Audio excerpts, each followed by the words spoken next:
Kam vajtur në ditët e para të muajit mars të 99-s, para se të hinte NATO në luftë. Në datën 23, në orën 4:30 në mbasdite, na bie telefoni në shtabin e përgjithshëm. Neve kishim telefona satelitor. Na i kishte dhënë ushtria gjermane. Dhe telefona satelitor neve i kishim në të gjitha brigadat. Në brigatë e lartë, zona operative që është divizion dhe shtabi i përgjithshëm. Të gjithë kishim telefona satelitor që flisin pa ndërprerje dhe nuk përgjoheshim. Nuk na përgjohente dot Serbia, sepse gjithçka e kishte marrë në dorë Gjermania.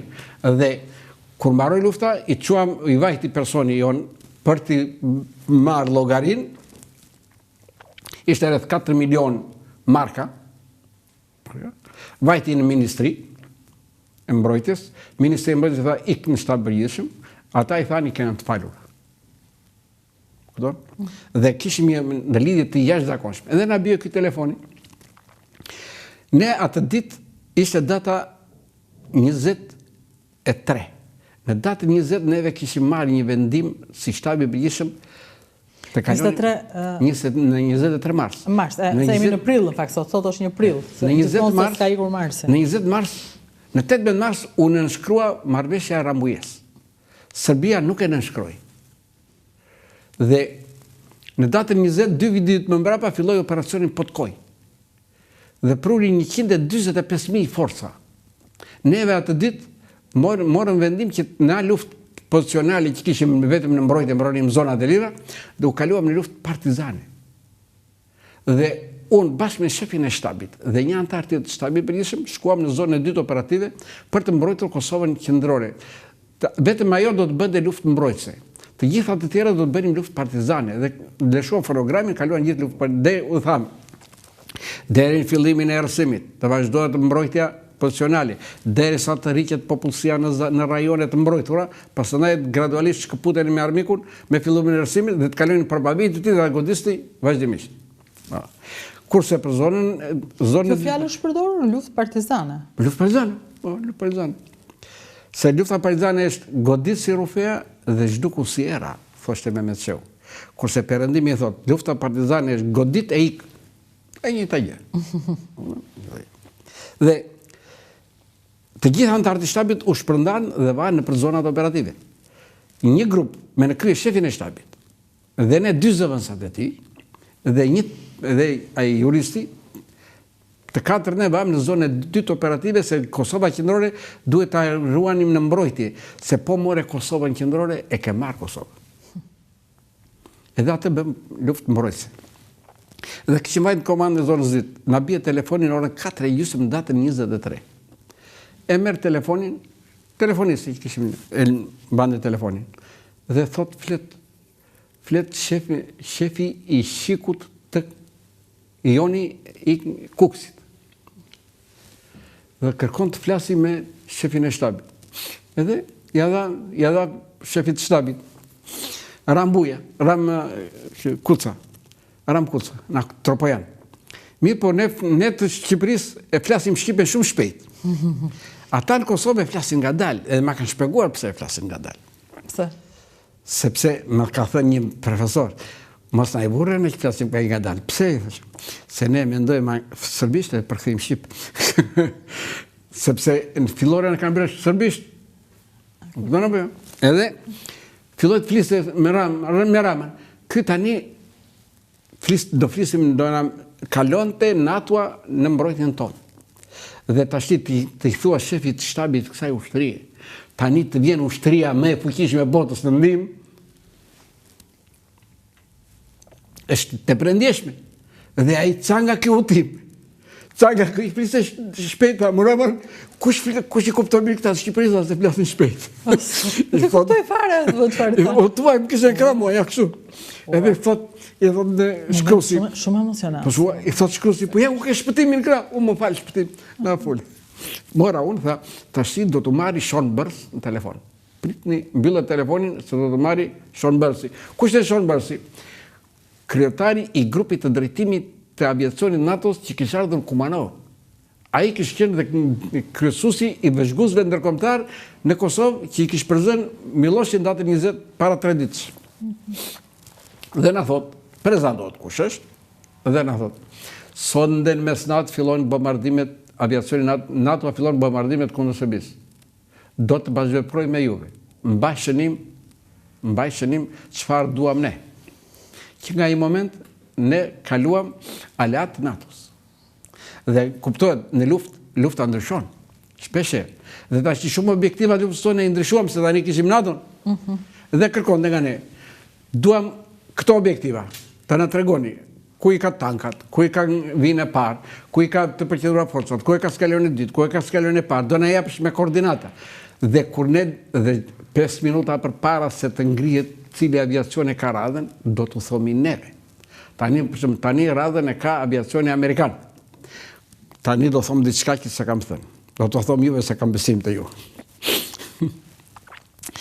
Kur të them që radhën e ka aviacioni francez, mos na jep të dhëna. Mos jep të dhëna? Mos na jep të dhëna, sepse ne ishim detyruar të jepnim ku kalon vija e parë e armikut, ku kalon vija e parë tona. Mundon?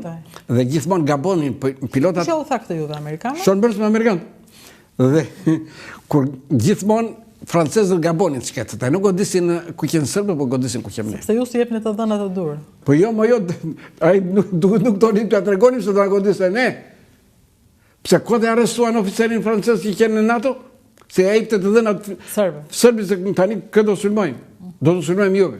Pra që atëherë kishin filluar probleme. Po Franca... Kanë probleme të... Ju se keni lezuar Enverin. Enveri thot, mor me këtë Francët çka ka qenë atë? Shumë të në mirë. Pra, dhe ne u qatë ditë kaluam në vartësi të NATO-s në çështjen e aviacionit. Dhe mos harrojnë gjë, nga 1300 aviona, 85% janë amerikanë. Ishë Amerikanë. Na 38.000 fluturime që kreu NATO janë në mbi Serbi. Vetëm 550 janë kryer në Kosovë. Të tjerët janë kryer mbi Serbi. Dhe neve NATO për fatin tonë të keq, filloi dimër. Dhe deri në 14 prill nuk pushoi shiu dhe bora parën. Dhe aviacionin i frontit nuk fluturon dot afër tokës, sepse se lëshiu era rreth. Dhe deri atëre dhe neve atë betejë mbrojtëse që filluam për Kosovën qendrore, e filluam në datën 20 dhe në 1 prill, që sot mbushën plot 26 vjet, në 1 prill e fituam dhe serbët u troqën dhe mbaroi operacionin Patkoj. U thye. Dhe mos harrojmë gjë. Operacioni Patkoj. Dhe mos harrojmë gjë. Neve ishim 8.000 forca. Na sulmoi një brigadë me 15.000 forca me tanke dhe autoblida. Dhe ne e përballuam edhe nuk e pushoi dot Kosovën qendrore. Dhe mori fund operacion. Pra kjo ishte UÇK-ja. Dhe sot e një ditë asnjë nga këta oficera dhe këta ushtarë që mbrojtën Kosovën qendrore nuk është dekoruar. Dhe nga 170 vullnetar nga Shqipëria, nga këta 17 jemi oficera, 5 ishin brenda, 12 ishin këte që sulmuan nga Shqipëria. Oficera, flasë gjithmonë. Atëherë Shqipëria kishte 16.500 oficera, 17 vam neve, do me dhe 1% oficerave morën pjesë në luftë. Dhe Hashim tha që ka dekoruar mbi 100 veta, po këta 17 oficera jo. Po që se do t'i kishte thënë dikush çfarë do ndodhte më pas, do kishe vajtur prap të merrje pjesë në atë luftë që sot jo nuk vete. Sot jo, po atëherë them, atëherë. Kur atëherë? Në qoftë se ti do t'i dije që nuk do ta dinin, që s'do t'ishin mirënjohës, që s'do dekoronin. As më shkonte, nuk t'interesonin fare këto gjëra. Po jo, unë vajta me mendimin që s'do kthehem gjallë. Se të vesh në luftë, nuk e sigur të kthimi. Pra njeriu kur shkon në luftë, nuk shkon me ide, a do më dekorojnë ajo. Po ai thotë që a do jem gjallë ajo. E ka fletur mendjen që nuk do edhe gjallë. Po ti do ta jepë jetën për Kosovën. Normalisht. Pse jo. Ku e dini ju se kur vjen plumi nga të vjen plumi. Pra ai që vete në luftë. Kishte vajtë përgatitur që mund të jepi edhe jetën për Kosovën. Shiko, ata kishin një javë që një muaj që më thoshin mua do na vishe, unë shkruaja. Vazhdimisht shkruaja. Nuk kupton? Unë fillova që kisha një vit që shkruaj, që kur u bëj lufta në Prekaz. Dhe shkruaj pothuajse edhe 2-3 herë në javë, mi boton dhe gazeta atyre që botoj këtu në Tiranë. Dhe më jepin honorare ata mua. Unë isha mësues atëherë, mësuaj mësues anglishe. Edhe më jepin për çdo shkrim 30 marka. 30 marka, unë similja në muaj. si mësues. Kuptove? Dhe unë ipja vetëm për luftën Kosovë dhe ndikja gjithmonë veprimet shkruaj dhe botoja gazetë. Dhe ata mu qepën, do na vish dhe sa më vu në pozitë të vështirë. Dhe më thanë, ti shkruan për të marrë 30 markat, nuk shkruan për të na ndihmuar neve, ne ta kemi të duam atje. Më vu në pozitë të vështirë, s'kisha ndërmendveja. Dhe ti ka mësues anglisht e u ktheve në luftar. Dhe i ka pasaj lash shkollën edhe i ka. Dhe ai drejtori i asaj shkolle, në kodër kamës ku i pja mësim, ai meriton të shpërble. Si? Ai sa isha luft nuk ma ndërpreu rogën në familje. Dhe unë i thash, ti me shoqe, mos u merr rogën dhe thuaj të japi mësuesve të tjerë. Kuptoj? Mos ja merr sepse mënuesit time i filluan të jepin këta 500 marka në muaj në shtëpi, sepse ke pushuar nga puna mirë veti. Se vajt atje u pushuar nga puna. Jemi të mirë, ne duam shumë miritetin e shqiptarët.